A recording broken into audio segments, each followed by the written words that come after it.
మంచి మనసుకు వయసుతో పనిలేదు. మానవత్వానికి అధికారం అవసరం లేదు. కష్టం వినాలన్న తపన, బాధను పంచుకోవాలన్న ఆరాటం ఉంటే చాలు. మనుషులకు దగ్గర కావచ్చు. ప్రజా సమస్యలను తీర్చాలనే కసి, వారికి అండగా నిలవాలన్న తాపత్రయం ఉంటే జననేతగా ఎదగొచ్చు. అదే చేస్తున్నారు పోలంరెడ్డి దినేష్ రెడ్డి. ప్రతి క్షణం ప్రజల కోసం అంటూ క్షేత్రస్థాయిలో ముమ్మరంగా తిరుగుతున్నారు. ఊరు వాడ సుడిగాలి పర్యటన చేస్తూ ప్రజల సమస్యలు వింటున్నారు. అభాగ్యులకు నేను విన్నాను, నేను ఉన్నాను అనే భరోసా కల్పిస్తున్నారు.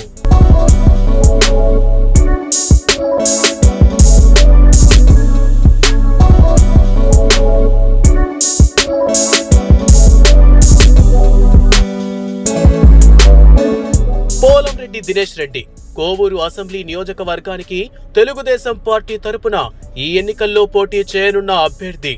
పోలంరెడ్డి శ్రీనివాసులరెడ్డి కొడుకు అమెరికాలో చదువుకొని తండ్రి వ్యాపారాలను అభివృద్ధి చేస్తూ రాజకీయాల్లోకి వచ్చిన వ్యక్తి. అనతి కాలంలోనే కోవూరు ప్రజలకు అత్యంత దగ్గరైన నాయకుడు.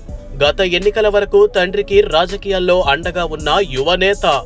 ఈ ఎన్నికల్లో తానే పోటీలో నిలిచిన ధైర్యశాలి. 3 పదుల వయసుకే సుదీర్ఘ రాజకీయ చరిత్ర ఉన్న వ్యక్తిపై పోటీ చేస్తున్న పోలంరెడ్డి దినేష్ రెడ్డి ప్రచారంలో సరికొత్త పంథాను అమలు చేస్తున్నారు. చాణక్య వ్యూహంతో వినూత్నంగా ప్రత్యర్థులను కలుస్తూ వారి మద్దతు కోరుతున్న దినేష్ రెడ్డి ప్రజా ప్రస్థానంలో ప్రజా ప్రతినిధుల లోపాలు, వారి అవినీతి అక్రమాలను ఎండగడుతున్నారు.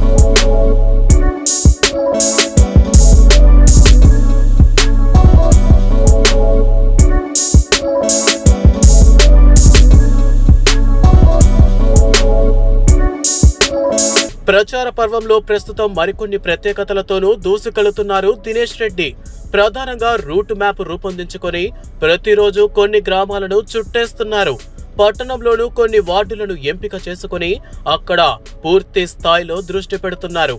రోజు ఉదయాన్నే ఎంపిక చేసుకున్న ప్రాంతాలకు వెళ్లడం, అక్కడ సమస్యలు ఏమున్నాయో తెలుసుకోవడం నిత్య కృత్యంగా పెట్టుకున్నారు. అలాగే మురికి వాడలు, దళిత వాడల్లోకి వెళ్లి అక్కడి ప్రజలను పలకరిస్తున్నారు. వారి ఇబ్బందులు అడుగుతున్నారు. ఇల్లు లేని, పెన్షన్లు రాని వారి పేర్లు నమోదు చేసుకుంటున్నారు.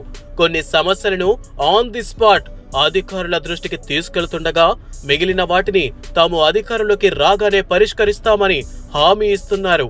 ముఖ్యంగా వృద్ధులు, వికలాంగులు, పిల్లలతో ప్రత్యేకంగా మమేకమవుతున్నారు.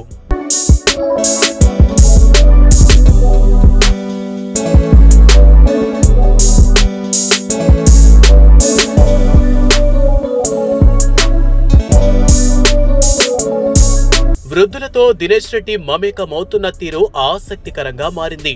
వారి ఇంట్లోకి వెళ్లి ముచ్చటిస్తోన్న దినేష్ పరిణతి చెందిన నాయకుడి మాదిరి ప్రవర్తిస్తుండటం క్షేత్రస్థాయిలో కనిపిస్తోంది.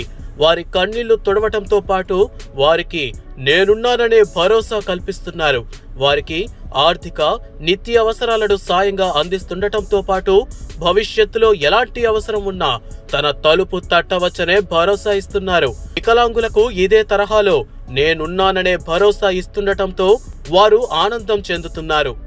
చిన్నప్పటి నుంచి హైదరాబాద్, అమెరికాలోనే దినేష్ జీవితం సాగినా ఆయన పుట్టిన గడ్డ వాసనలు మాత్రం మరచిపోలేదన్నది ప్రస్తుతం ఆయన ప్రవర్తనను బట్టి తెలుస్తోంది. పేదలతో సొంత బిడ్డలా మమేకం కావడంతో పాటు వారికి అండగా నిలవడానికి అధికారం అవసరం లేదని చెప్పకనే చెబుతున్నారు.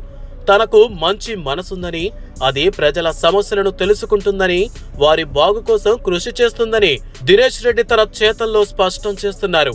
జనం మనసిరిగిన మనసున్న నేతగా దినేష్ రెడ్డి గుర్తింపు తెచ్చుకుంటున్నారు.